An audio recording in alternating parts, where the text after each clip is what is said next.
बात बंगाल की करते हैं। बंगाल की लॉ एंड ऑर्डर, कानून व्यवस्था की पोल खोल देने वाली और हैरान कर देने वाला एक नया वीडियो आपको दिखाते हैं। ये पूरी तस्वीर आप देखिए। ये वीडियो बंगाल के मालदा के एक स्कूल का है, जहां एक आरोपी पिस्तौल, इसके हाथ में देखिए पिस्तौल है, पिस्तौल और एसिड बम लेकर ये स्कूल के अंदर घुस गया। ये फुल स्क्रीन पर तस्वीरें दिखा दीजिए, एक्सक्लूसिव तस्वीरें हैं ये हैरान कर देने वाली तस्वीरें। ये पिस्तौल और एसिड बम लेकर ये स्कूल के अंदर घुस गया।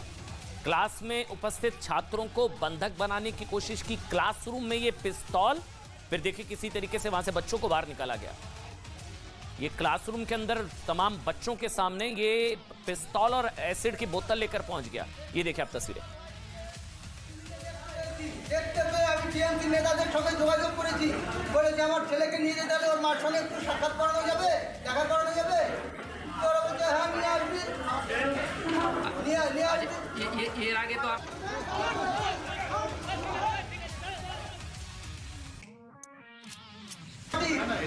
এবং পুলিশ প্রশাসন এরা মিলে আমার ছেলে আমার ওয়াইফকে কিডন্যাপ করে 2 বছর থেকে আটকে রেখেছে। আমি এর জন্য নবান্নে চিফ সেক্রেটারি অফ হোম মিনিস্টারের কাছে কমপ্লেন করেছি। সেটা করেছি 8/4/2021 স্পিড পোস্টের মাধ্যমে। হোম মিনিস্টার অফ যে chief secretary, DM, SP, SDO, BDO সব জায়গায় পাঠিয়েছি। পাঠানোর পরে কোনো কাজ হয়নি, না হতে দ্বিতীয়বার।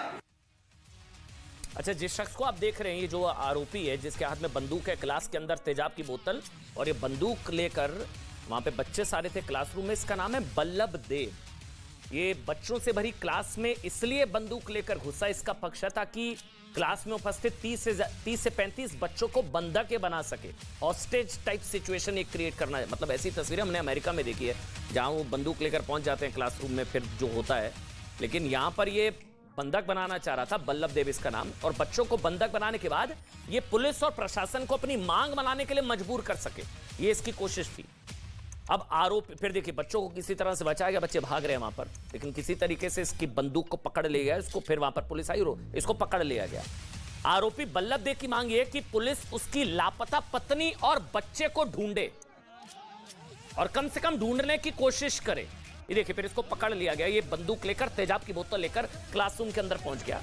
अब इसका ये कहना है, इसका बल्लभ देव का ये कहना है कि भाई इसकी पत्नी और बच्चे जो हैं, ये जो आप देख रहे हैं शख्स, इस 2 साल से ज्यादा वक्त से लापता हैं, पत्नी और बच्चा।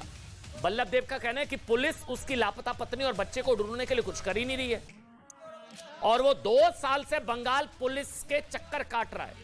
वो लापता बच्चे और पत्नी को ढूंढने के लिए ममता सरकार, ममता बनर्जी के पुलिस के बड़े बड़े अफसरों को चिट्ठी लिख चुका है, कुछ हो ही नहीं रहा है। लेकिन हर ओर से निराशा होने के बाद इसने गलत कदम उठा लिया है। उसने मजबूरी में ये कदम उठाया, ये इसका कहना है, ताकि सरकार तक उसकी बात पहुंच सके। लेकिन तरीका गलत, कानून हाथ में लेना गलत, क्लासरूम में बंदूक लेकर पहुंचना गलत। सवाल यह कि बंगाल में एक आम इंसान अपराध के लिए क्यों मजबूर हुआ, उससे ज्यादा सवाल बड़ा ये है कि इसकी हिम्मत कैसे हुई। क्लासरूम में ये अपनी बात पुलिस को सीधे तरीके से नहीं अगर सुनी जा रही थी तो कुछ और कर सकता था, धरने पर बैठ सकता था, लेकिन हाथ में बंदूक लेकर क्लासरूम में घुसना सरासर गलत।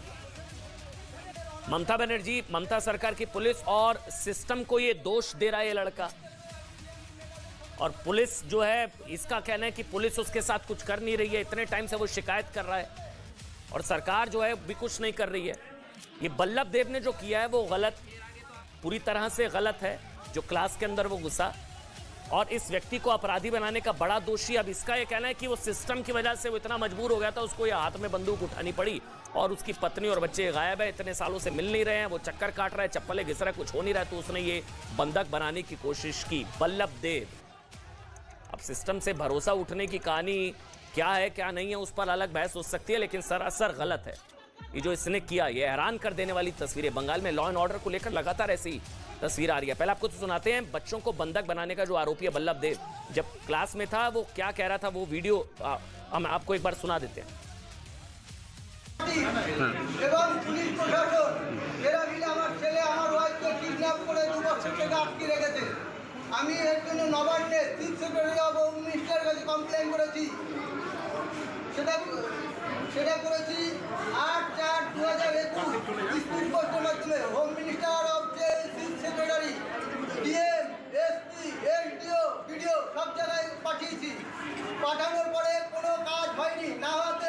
দ্বিতীয়বার। देखिए सीधी सी बात है, कानून की मदद कानून हाथ में लेकर नहीं मांगी जाती है।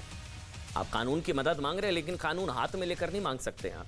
बंगाल पुलिस का वैसे आदर्श वाक्य क्या है? वो कहते हैं वी केयर वी डेयर, यानी कि हमें परवाह है, हम हिम्मत करते हैं। लेकिन पिछले कुछ दिनों से ना जो चीजें हो रही हैं, बंगाल से जो तस्वीरें आ रही हैं ना, वो बताती हैं कि कुछ जगहों पर आपराधिक घटनाएं हुई ही इसलिए ताकि दीदी की पुलिस अपने भरोसे पर खरी नहीं उतर पाई, इस वजह से हुई। कल सिस्टम से टूट चुके भरोसे की वजह से मालदा के स्कूल में बच्चे को बंधक बनाने की जो कोशिश हुई, जो सरासर गलत है। इससे पहले ये भी तस्वीरें आई थी बंगाल, आप इन पुलिस वालों पर एक्शन हुआ। ये 3 तस्वीरें आपके सामने देखिए, जो पिछले लगातार 3 से 4 दिन और हफ्ते के अंदर जो बंगाल से तस्वीरें आ रही हैं। तो मतलब पुलिस की एक अमानवीय हरकत ने लोगों को इतना भड़का दिया कि लोगों ने थाने में आग लगा दी। कि बीच में जो हुआ, थाने में आग लगा दी वहां पर लोगों ने। इसके बाद एक मकान में घुसकर पुलिस वालों को जमकर पीटा गया। वो तस्वीरें भी हम आपको दिखा रहे हैं कि किस तरीके से घर के अंदर घुसकर जो वहां पर पुलिस वालों को अमानवीय तरीके से पीटा गया, बुरी तरीके से पीटा गया। अब वो ये देखिए, वो जो बीच में आप तस्वीर देख रहे हैं ना, घेर कर पुलिस वालों को वहां पर पीटा गया बंगाल के अंदर। दलित नाबालिग लड़की के शव को जानवरों की तरह सड़क पर घसीटा था पुलिस ने, जिसकी वजह से परिजन गुस्से में थे। उन्होंने थाने में आग लगा दी और उसके बाद पुलिस वालों को घेर कर पीटा। सड़क पर एक मर चुकी बच्ची के मान सम्मान का तमाशा बनाया गया था। ये वो तस्वीरें। अब इसके बाद ये वो तस्वीरें आई। पिछले शुक्रवार को इस लड़की की संदिग्ध परिस्थितियों में मौत हुई थी। बच्ची दलित परिवार से थी और परिवार ने आरोप लगाया था कि उनकी बच्ची की हत्या एक अल्पसंख्यक और विशेष समुदाय के आरोपी ने किया। लेकिन पुलिस ने आरोपी को सड़क पर घसीटने की बजाय बच्ची के शव को ही घसीट दिया अमानवीय तरीके से। ये वो तस्वीरें, जिसके बाद कालियागंज में जबरदस्त हिंसा हुई, पुलिस थाने में आग लगा दी गई। इस घटना को लेकर मुख्यमंत्री ममता बनर्जी का मैसेज समझिए। जिस दलित बच्ची का परिवार कह रहा है कि उनकी बेटी की हत्या हुई है, परिवार कह रहा है, बच्ची की हत्या के पीछे एक विशेष समुदाय के व्यक्ति के होने की बात परिवार कह रहा है। ममता बनर्जी ने कहा है कि लोग कह रहे हैं कि ये तो प्रेम प्रसंग या आत्महत्या का मामला हो सकता है। अगर एक मुख्यमंत्री पहले ही मैसेज दें कि लोग कह रहे हैं कि दलित बेटी की मौत आत्महत्या या प्रेम प्रसंग का मामला हो सकता है, तो पुलिस को इसमें क्या मैसेज आएगा? मतलब जांच से पहले फैसला सुना देने वाली चीज है। इसके अलावा दीदी ने दूसरा मैसेज ये दिया कि कालियागंज में हिंसा बिहार से आए लोगों ने की। उन्होंने कहा ये जो हुआ कि बिहार से आए लोगों ने सब किया, बीजेपी के लोगों ने की। और इसके बाद पुलिस पर आरोप लगे कि एक बीजेपी नेता को पुलिस ने घर में घुसकर गोली मार दी। And I have seen some WhatsApp their discussion also that maybe it is a love issue or something, but I should not say all these things because police is doing the investigation. I told police to take strong action this side because we are getting so many information. It is not that it's a suicide case, but how the BJP goons from Bihar, they brought the people from Bihar and they ransacked the police office, they fired the police office, they entered the office with the firearms. Mamata Banerjee ने police को बोला है कि पश्चिम बंगाल में उत्तरी भाग में जो बीजेपी का वोट बैंक है, जो एससी समाज से आता है, राजवंशी समाज से आता है, वहाँ पे लोगों के ऊपर अत्याचार करने के लिए शुरू कर दिया है ममता बनर्जी के आदेश से पुलिस ने। हालत है ममता जी की वहाँ पे कि एक महिला मुख्यमंत्री के होते अगर बेटी को न्याय न मिल पाए, महिलाओं को न्याय न मिल पाए, अत्याचार को बढ़ावा मिलेगा, तो ममता जी में ममता की बहुत कमी है।